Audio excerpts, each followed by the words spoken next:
Good evening, everyone, and welcome to the June 29th, 2020 Rotary Boca Raton Sunset Officer Installation Meeting. Really happy to have everybody here this evening, including our guests. Let's turn it over to the Honorable Dr. Steve Perman, who is going to lead us in the Pledge of Allegiance this evening. Thank you, Fred. On behalf of everyone, I pledge allegiance to the flag of the United States of America and to the republic for which it stands, one nation, under God, indivisible, with liberty and justice for all. And if you'll advance the slide, we will recite our club affirmation. We invite our guests, obviously our members and visiting Rotarians, to read along with us to get a better sense of our purpose and why we do what we do. So it's going to be a little muddy if we all say it together, but I can live with that. Let's go. We, the dedicated members of Rotary Boca Raton Sunset, are committed to service both locally and globally. Our purpose is to positively influence our community through our activities, charitable projects, and fellowship. Our passion and energy will cause others to join with us and support our efforts in the spirit of service of self. In exchange for our ongoing involvement, we will each experience the personal sense of satisfaction that only comes with unselfishly giving from the heart. Thank you, members. Obviously, with the latency that occurs with Zoom, we sort of overlap each other a little bit, but certainly these are interesting times, and we're doing our best, which is always good. Madam President and Mr. Incoming President, we have a veritable cornucopia of guests and visiting Rotarians, and I will do my very best to start to introduce a few. If not all, I will do my best. First of all, we have with us our District Governor-elect, Van Englenberg, who's going to be doing our instant welcome, District Governor. We also have with us our keynote speaker, former Supreme Court Justice Major Harding. It's a real honor to have you with us, sir, and we'll be hearing much more about you later on in the presentation tonight. In addition, we have some of the incoming presidents from some of the other Rotary clubs. I see we have Norman Mattis with us. We have Vanya Amorim, and I don't know if any of the other incoming presidents are with us. Mr. Hildebrand, Mr. Goodridge, and Mr. Eltringham, perhaps they'll be joining us shortly. In addition, we have some guests from Joe Riopel. We have with us Nick Adams, who is a publicist and is on the board of the Rotary Club of San Jose, California. We also have with us Dr. Henry Hare, who is a past FSU Rotary Scholarship House recipient who has spoken with our club before and is also a member of the board of directors for Palm Beach County Medical Society. We have our outgoing Assistant District Governor, Doyle Dally. Welcome, sir. And with your permission, ladies and gentlemen, I'm just going to review the list real quick and make sure I haven't overlooked anybody too obvious. We have Beverly Leitherer, who is the infinitely better half of our secretary, Jerry Leitherer. Let's see. I am thinking that I've introduced all the guests at this point. Did I overlook anybody? Did you get Els? I did. I introduced her first. So with that, I will turn everything back over to our own Jerry, who will advance the slides. And now we will hear from our outgoing president, Sue Meister. Hi, everyone. I just want to say that I'm going to disappear a minute because apparently I can't put my speech up and my face up at the same time. I think you can hear me. I think you'll be able to hear me. But we please can hear you. Tell me if you can't, okay? So here we go. So here we are at the end of another Rotary year. I was so honored to serve as your president to such an intellectual, accomplished, prestigious, but most of all, humble, kind, and generous group of people.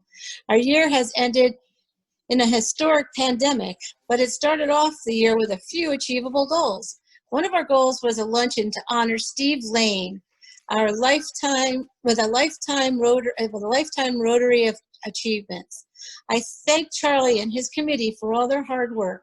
They had it all prepared when the pandemic changed our world. I admire Steve so much for his kind and gentle way of bringing people to the Rotary cause and his way of bringing peace of mind and heart to all the people he encounters. I so enjoyed going to all the other Boca Raton Rotary clubs with Steve to promote Peace Day at FAU. Steve learned that I'm a pretty busy lady when I would call him and say, meet me downstairs in 5 minutes. Don't worry, we'll be on time.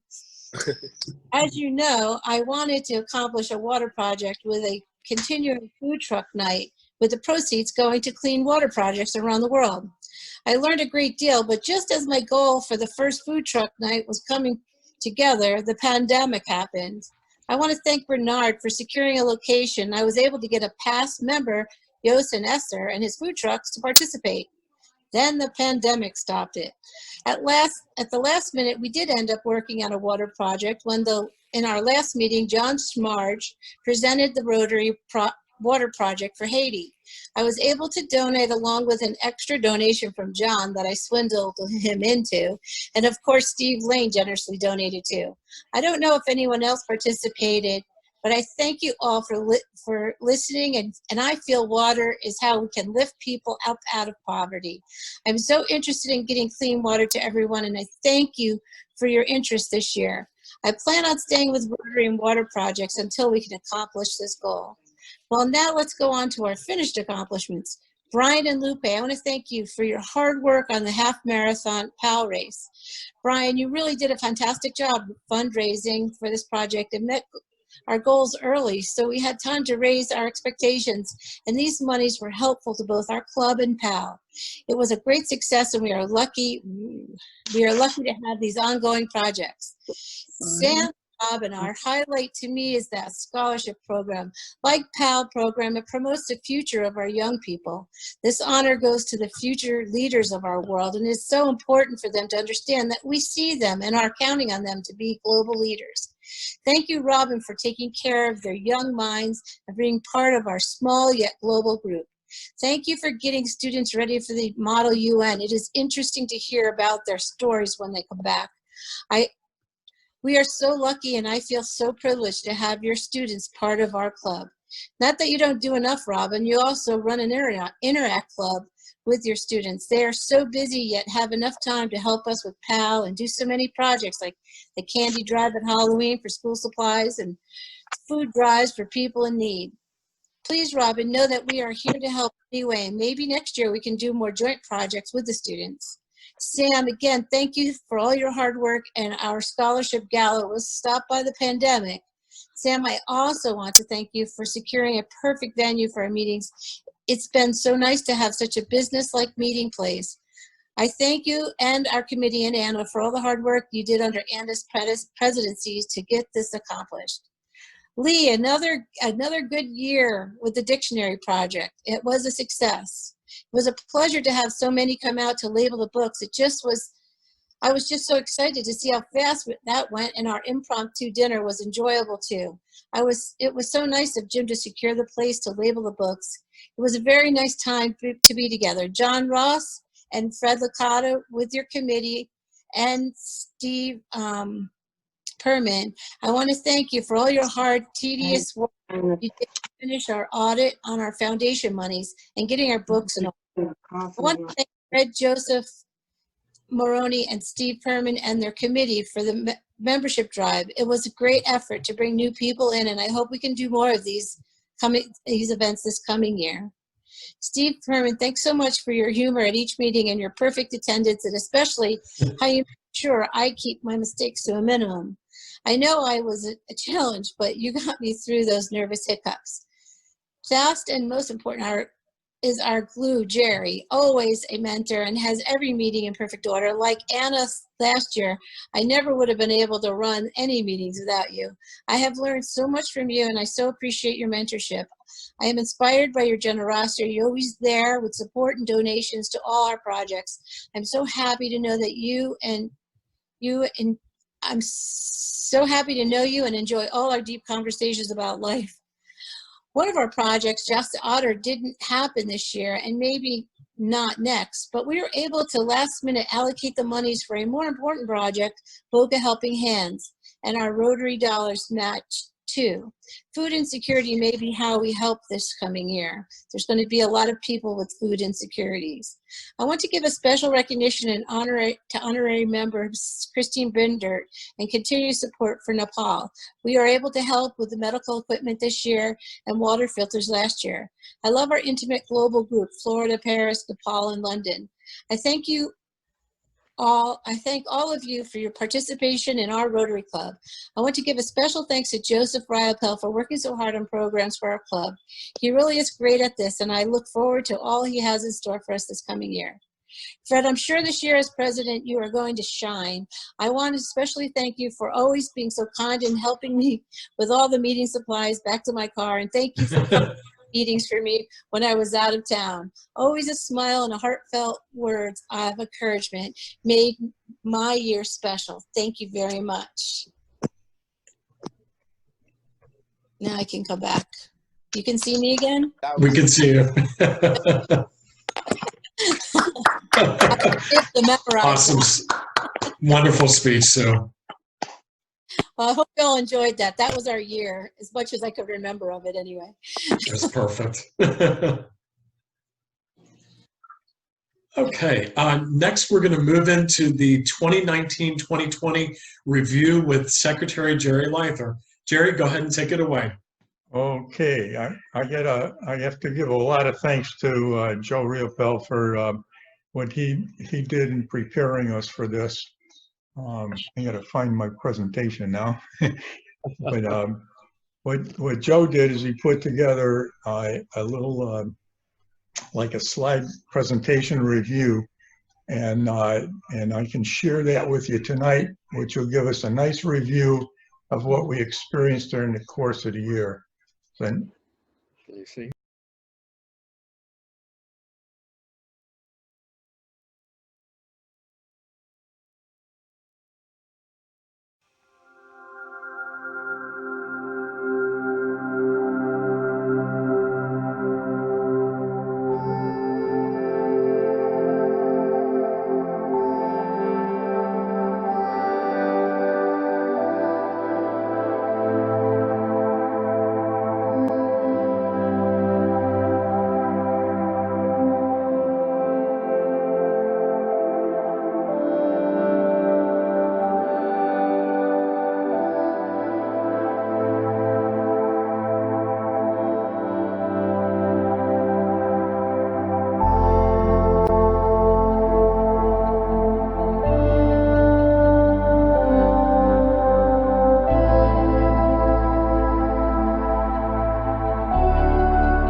that Steve, Elaine, and I do in fact go back to 1993 when he and I first met. And serving as district governors together, you get to know each other very well. And what I've known about Steve back then and what I know about Steve now is there are people who talk about doing things and there are people who do things. And Steve is one of those guys, has always done things. When he asked you for money, he gave money first. When he asked you to bring members in, he brought members in first. He was always a leader and a doer, and I have looked up to him for all these years. And Steve, again, thank you what you've done for Rotary over the years, and thank you for what you're going to do for Rotary in the next 30 or 40 years that you're going to be alive, because I don't think we can lose you, man. Mm-hmm. That was awesome, Jerry and Joe. Thank you for putting that together. And next, what I would like to do is introduce the District 6930 Governor-elect Els van Engelberg. She will be initiating our officer installation this evening, and it is my honor and a pleasure to welcome Els to our officer installation. Thank you.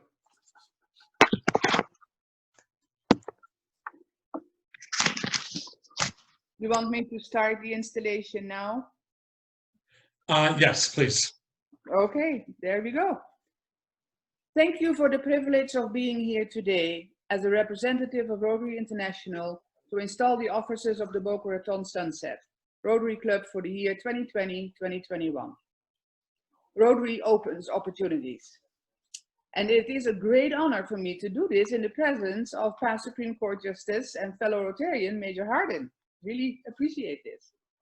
This month, over 35,000 Rotary clubs in more than 200 countries around the world celebrating the peaceful transition of leadership from our administration to the next, as we are doing here today.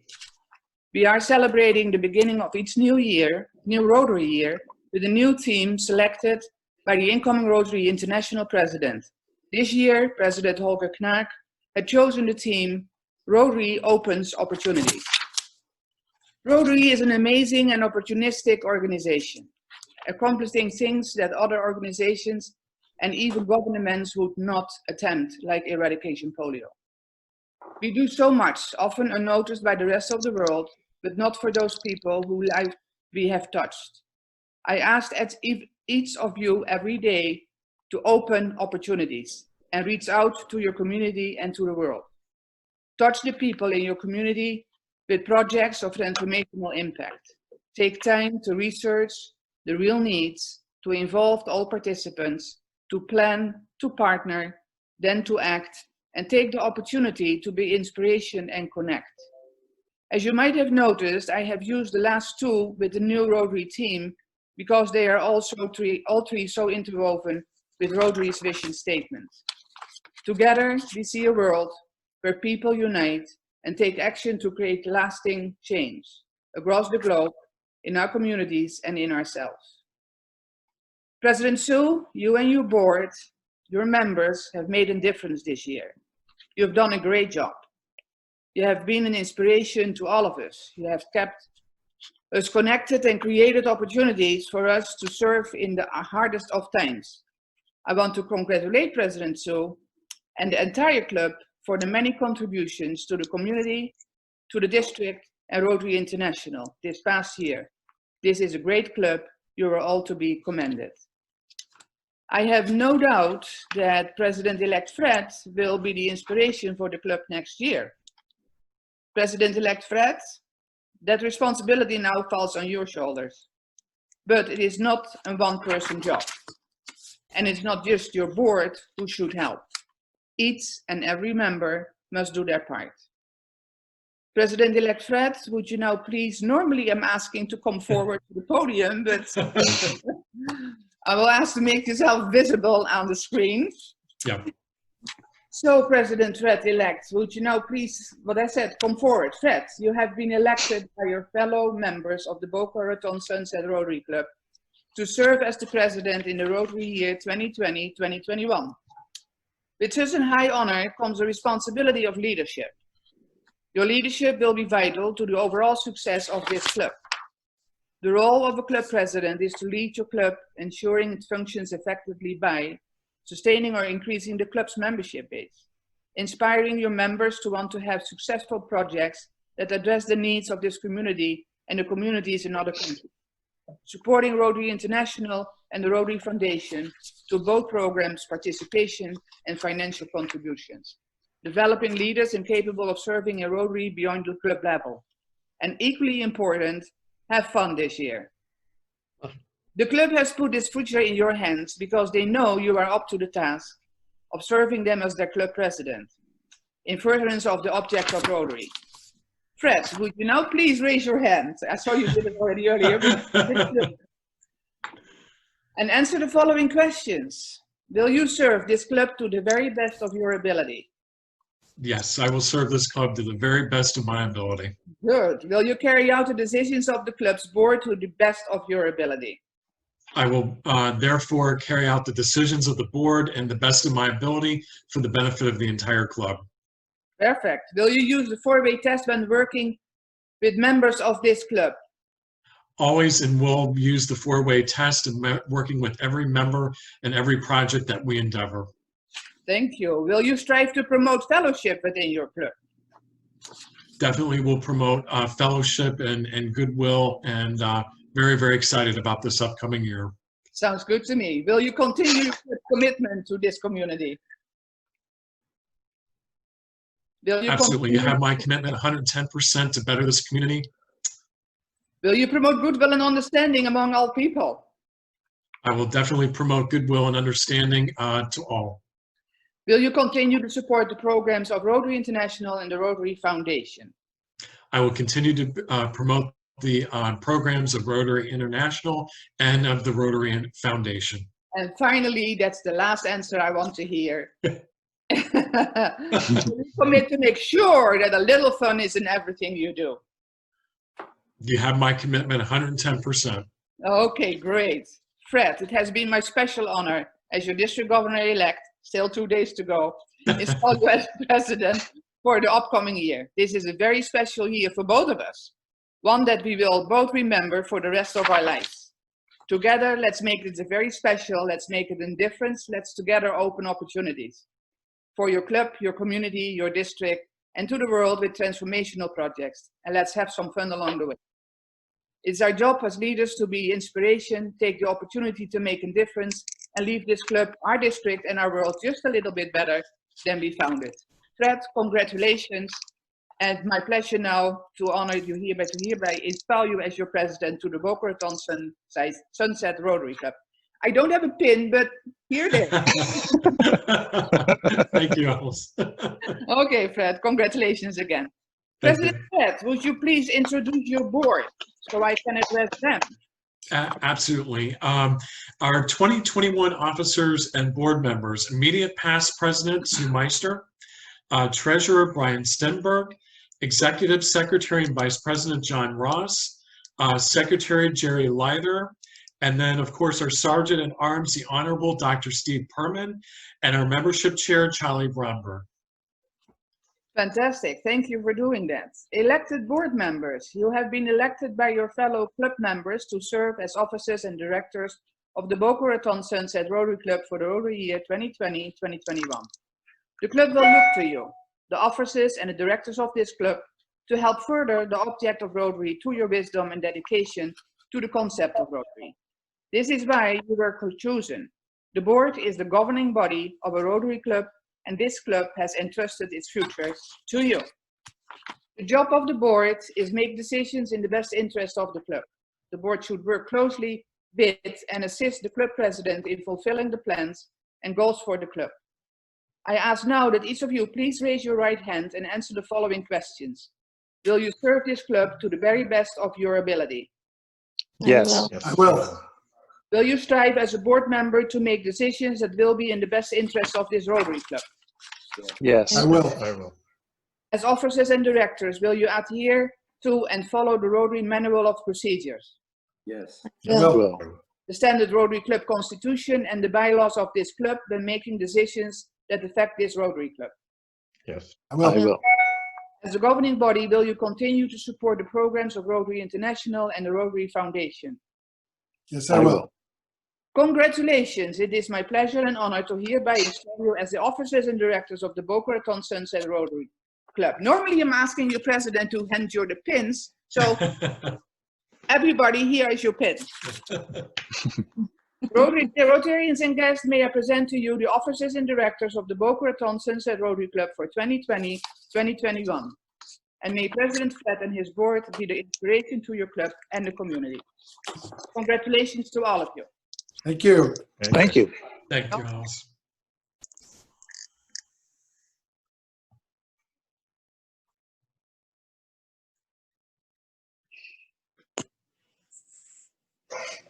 Okay. Thank you all for participating and joining us this evening. I just got just a few words. First of all, I want to thank you all. First, I'd like to thank our special guests for being present tonight, and especially Alice and Justice Harding. It is an honor and a pleasure to have you join us this evening. I'm really looking forward to a fun and productive Rotarian year for our club of 2021 term as I humbly serve as president of our fine club. I just want to take this time to really recognize Sue. Sue Meister really did an outstanding job and really led us in a successful year. Not only with our pals, not only our scholars, the dictionary, the Peace Project with FAU, Boca Helping Hands, the vocational scholars, and also finally, and in the venture in helping John Smarge and the people of Haiti. We were actually able to raise over $1,500 to this program and help provide and overcome water and sanitation problem in Haiti that underlies much of the impoverished characteristic of the island by establishing and hopefully a sustainable community-owned and maintained systems. Thank you all for making a difference. Sue also with Anna and Sam helped us facilitate meeting at Maggiano's on Monday nights, and that became a true success in finding us a new home to meet and have meals along with our fellowship. 2020 has been a year of a lot of pivoting and a change with the COVID-19, social distancing, N95 masks, self-quarantines, and of course our Zoom meetings. Sue and her officers really handled things and the changes with grace and professionalism. Rotary does truly connect the world. We are demonstrating that through our Zoom meetings and really appreciate everybody's participation.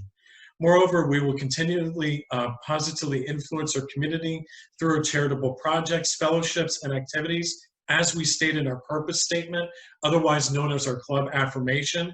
I'm really humble and looking forward to being your president, helping this organization grow and make a difference for our community. At our next meeting on July 13th, following that meeting, we will also have a 2021 strategy meeting to check in and go over things that went well with our projects this past year and how we can even make those projects even better and stronger. Thank you for allowing me this opportunity to continue to serve and looking forward to helping our club and Rotary connect the world. Thank you all this evening. Jerry, what I would like to do next is introduce Joe Riopel, who is going to introduce our speaker of the evening, Justice Harding. Thank you, Mr. President. Can everyone hear me? We can hear you, Joe. All right, great. Thank you. Major Harding was raised in Charlotte, North Carolina. He received a bachelor and law degree from Wake Forest University. He spent 2 years in the Army JAG at Fort Garden, Georgia. He served as Chief Judge of the Fourth Circuit from 1974 to 1977. And in 1991, he was appointed to the Florida Supreme Court by the governor of Florida. He was justice from 1998 to 2000 and became a Rotarian in 1975, formed the Rotary Club of Riverside in Jacksonville, Florida, served as president of the Rotary Club of Tallahassee, served as president and chairman of the Economic Club of Florida. And before I have him speak to us, I want to say how honored and humbled I am that Major chose to do this with us and be part of an unprecedented part of history. Major and I became friends thanks to my experience at the Rotary Scholarship House. And when Barry Rassin, former Rotary International President-elect, came to Tallahassee, I was sitting with Major at the club, the Rotary Club of Tallahassee, and I really want to thank him again for that time and for being a part of this. So Major, the floor is yours, my friend. Thank you, Joseph. Can you hear me? Can everyone hear me? Yes. Yep. Good. It is my privilege and pleasure to be here and speak to you on this special occasion. President Fred, wish you well in the year ahead, and it's been my privilege to have 2 times to go out and 2 times to come in my Rotary life. But I was asked to talk initially about my life in Rotary. And then during the course of those conversations, it became obvious that the election of 2000 is celebrating a 20-year anniversary this year. And I was asked if I would give some thoughts on that as well when I was on the Supreme Court. But I did begin my life in Rotary in 1975 and worked with the West Side Rotary. In about 1985, a group of us gathered together to form a new club called the Rotary Club of Riverside. It was a meeting that met in the mornings, and it helped free up schedules during the day. But I had the opportunity and privilege of being president of that club, 86 and 87. And then in 1991, I moved to Tallahassee to be on the Supreme Court, and 2 of my fellow justices, Ben Overton and Steve Grimes, were Rotarians in the Tallahassee Rotary, and I became a member of that club several months after getting there. We and in 1995 to 96, I served as president of that club. It was my privilege when I served as president of the club in Jacksonville to go to the International Convention in Philadelphia. And then when I served as president in Tallahassee, to go to the International Convention in Nice, France. Me too. But Rotary has been a very significant part of my life, and it has been a part of my life because of not only the friendship that I have generated as a result of my several clubs, but also the opportunity to serve, and of course, service above self. And also during that time of service, I had the opportunity to build homes for Habitat Humanity and serve meals to those in need, and also to student housing, like Joseph has mentioned, and it was that opportunity that I had to begin friendship with him. But at the beginning of my judicial career,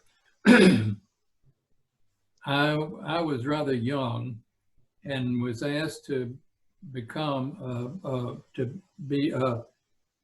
up for a judge, and that was before the nominating commission that we have now.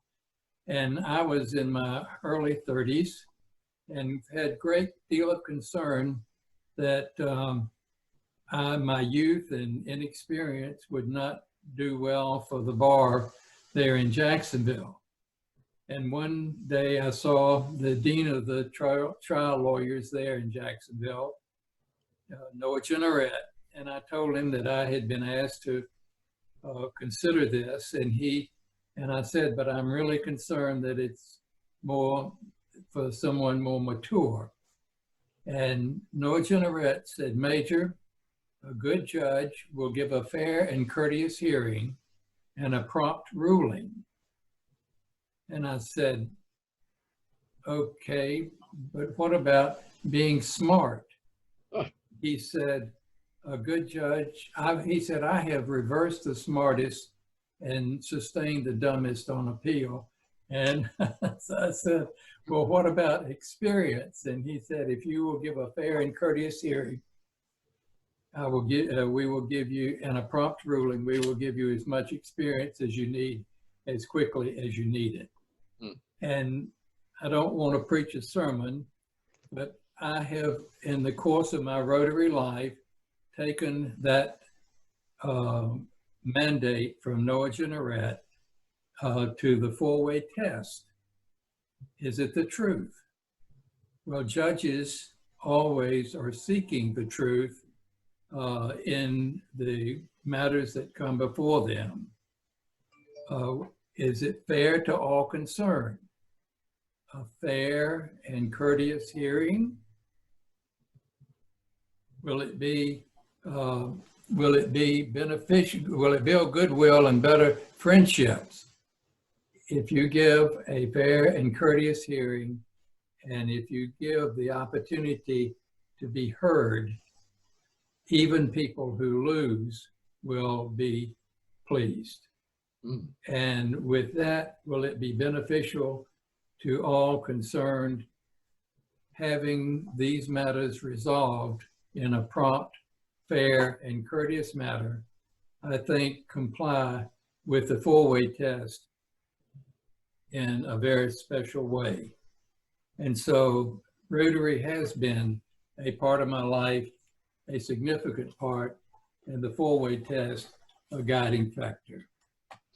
Going now quickly to the election of 2000, and I look around and I see there are a number of people who probably were not even able to vote in that election, but then I see some that maybe were able to do that.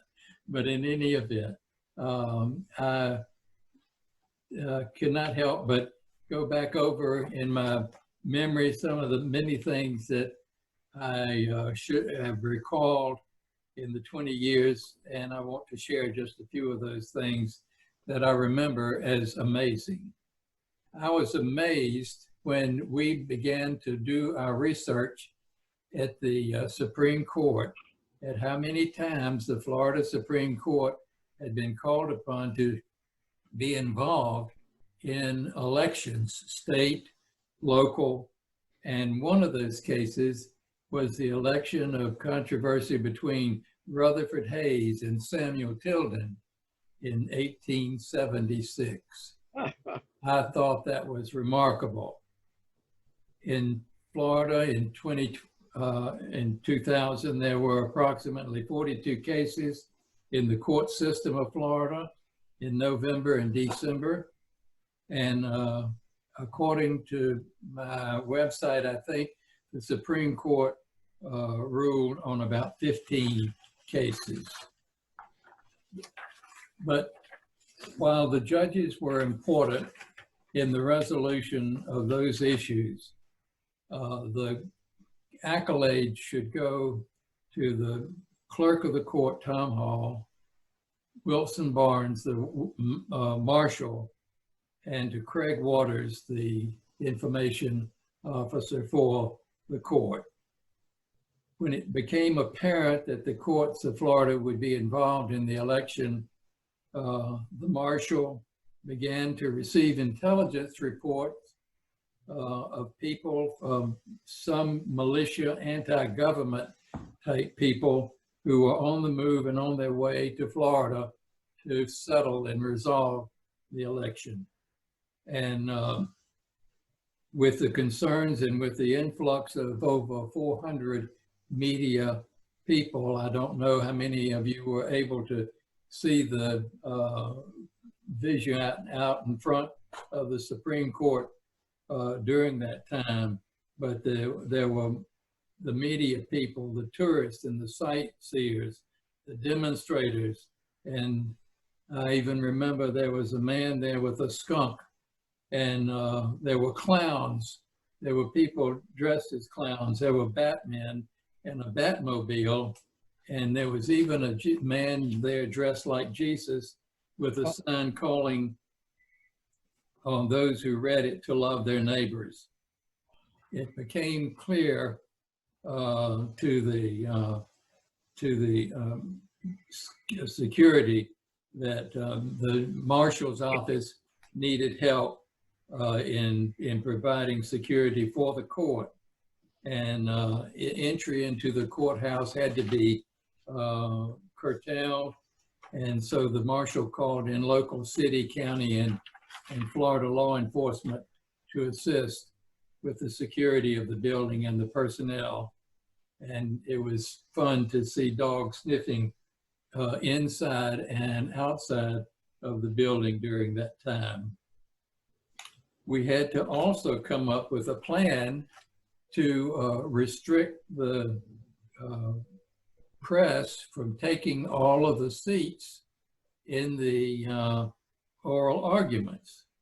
Craig Waters developed a lottery system. News people put their cards in a box, and 30 cards were drawn at a public hearing, and those whose cards were drawn were permitted to come into the courtroom. We had to develop a plan for the leaders of the legislature and the executive, as well as our spouses and the general public, to be able to attend.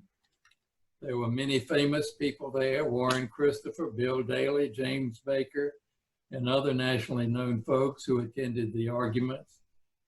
And it was interesting, a long line would be formed in the morning of the first oral argument. And we understood that some people paid students and others up to $100 to save a place in line for them. When I heard that, I wondered how much someone would have paid to sit in my seat during the oral argument. But in any event, the oral arguments, of course, were broadcast nationwide and worldwide. I had friends contact me and tell me that they had watched the oral arguments, one in Chile, one in Indonesia, and one in Ethiopia. It was remarkable. Thankfully, with the help of the marshal and with the help of security, no incidents took place at the courts, at our homes, or personally. The marshal reported that there were no arrests out and near the court, and we are very thankful for the remarkable security the marshal provided. When it became obvious that the courts were going to be involved in the election issue, Craig Waters and Tom Hall, our clerk, worked at the trial court with the trial court clerks around the state and got them to send to us any pleading that had been filed in their courts. And by these pleadings, we were able to get a heads up on the issues that were going to be, we were going to be confronting there at the court. Also, Craig Waters, in his remarkable way, 2 days after the election, developed a website on which he posted every pleading filed in the election case. Information on the website could be easily downloaded, and this allowed the press to get what they wanted without having to come into the court building and go to the clerk's office. And interestingly enough, I just had the opportunity recently to review when e-filing became mandatory in Florida. This was in 2013, but the way Craig Waters managed the filings of pleadings and made them available to the press so that they did not have to come into the courthouse was a remarkable effort on his part, and helped lay the groundwork and the foundation for the system that we have today.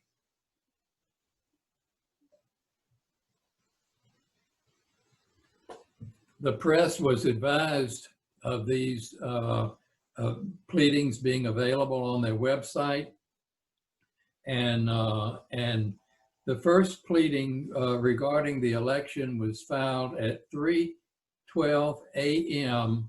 on the morning of November the 15th.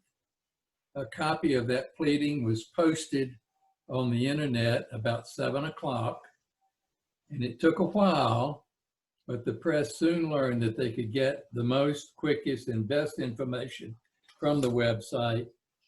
And interestingly, the number of hits on the website went from about 2,000 a day normal just after the election to 3 million hits at the height of the controversy. Craig Waters said that they lost count when the servers reached their capacity and they had to buy additional equipment to accommodate the additional hits.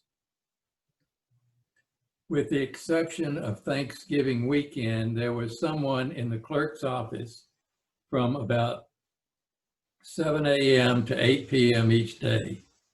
Even on Thanksgiving Day, the clerk of the court had to come down to file a pleading requesting some relief in one of the counties in South Florida. Tom Hall reported that he made over 650,000 paper copies during the time the cases were in our court. A normal number of cases were about 100,000 per month.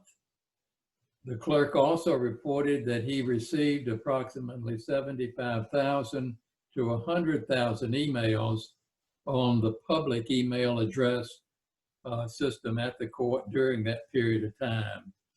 And he said that normally we would receive only about 500 per month.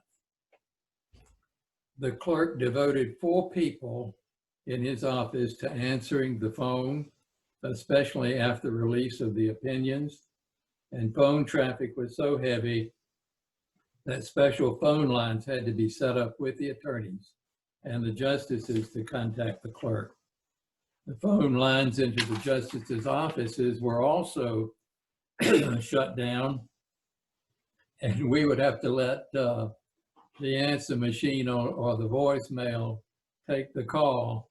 Periodically, my staff would empty the messages and take note of the calls, and my secretary told me that she was not old enough to listen to what most of the callers that had left phone messages were saying.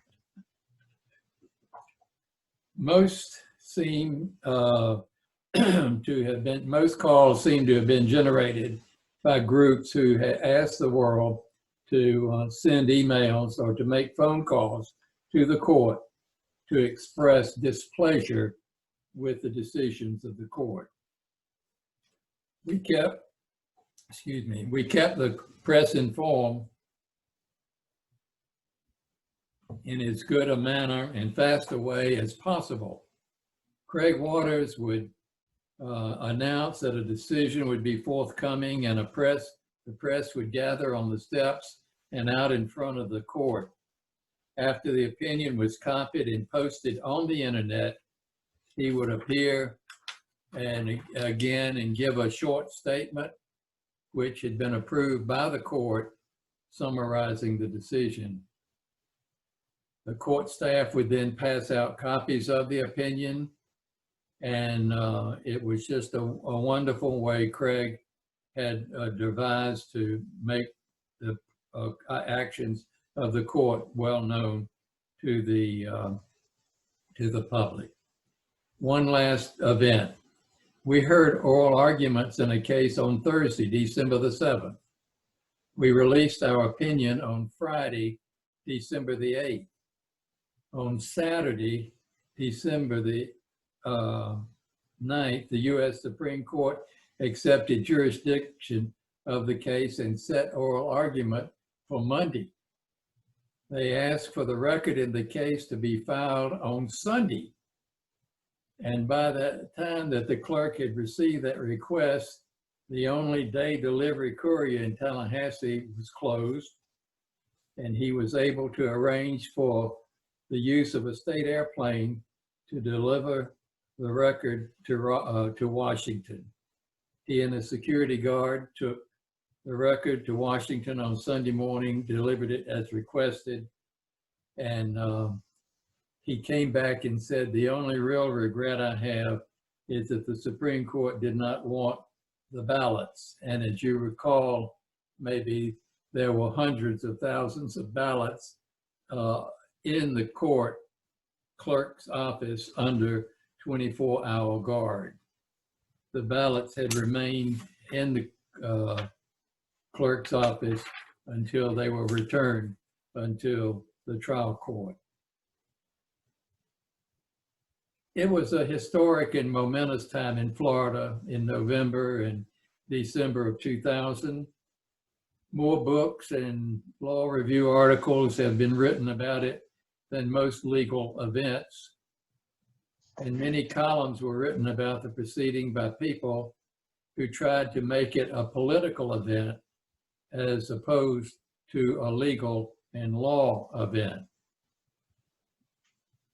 We released an opinion on Wednesday before Thanksgiving, and I took my wife and children and grandchildren up to Callaway Gardens for the weekend.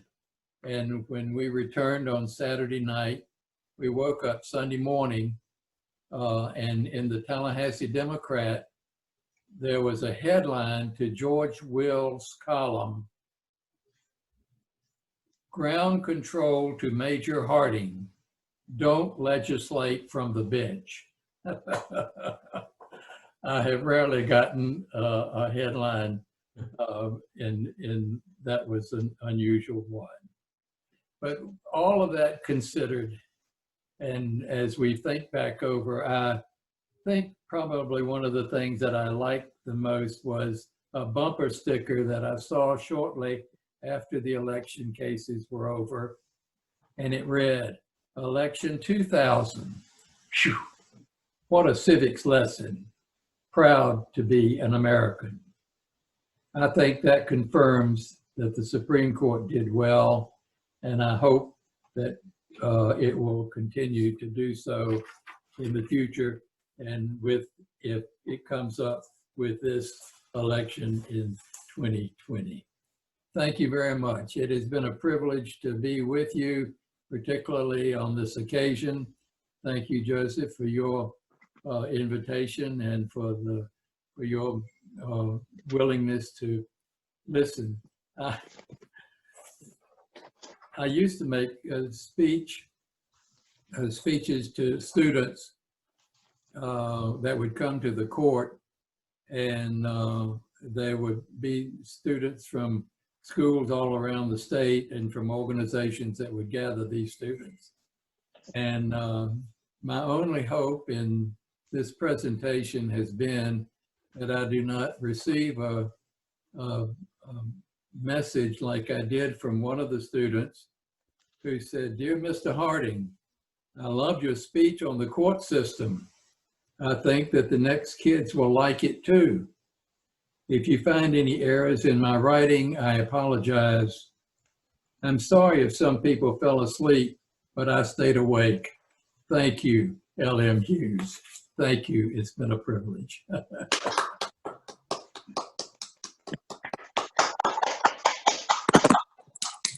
Thank you, Justice Harding. That was very inspirational, and it's really been an honor, an absolute honor and a pleasure to have you here throughout our meeting this evening. What I'd like to do now is actually open the floor for any additional comments or announcements at this time, or questions for Justice Harding.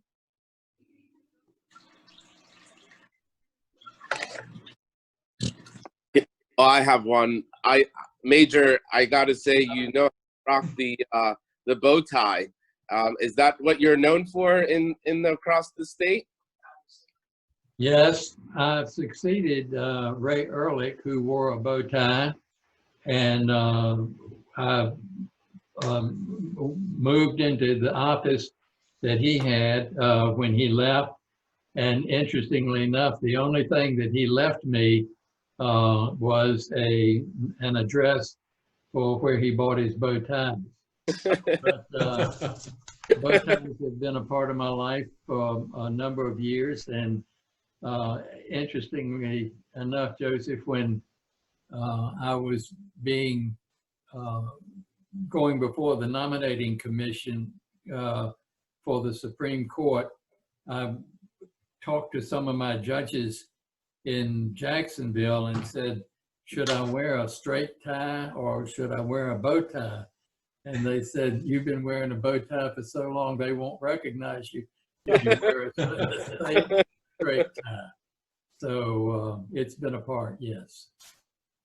Well, thank you for a wonderful evening, and I really appreciate to call you a friend in Rotary, and it's been a very nice journey having you along with the Rotary. So thank you so much for being here tonight. Any other questions?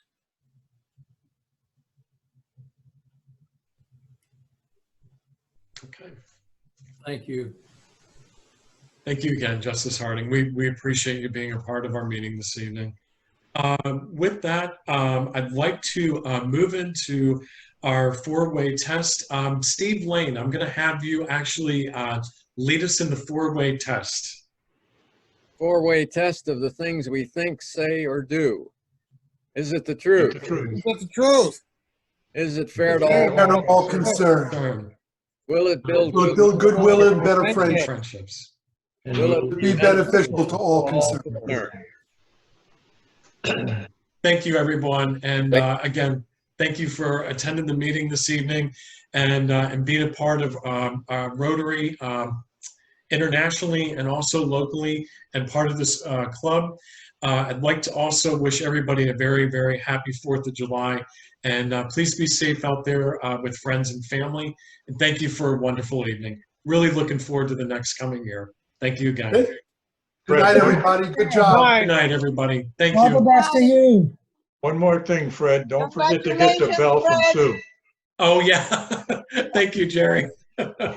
Ding, ding. Meeting is officially adjourned. Thank you all. Have a wonderful evening. Happy 4th of July to you as well. Great year. Bye. Good night, everybody. Bye. Good night. Good night, everyone. Congratulations. Bye. Thank you. Thanks, Lupe. Good night, everyone. Bye.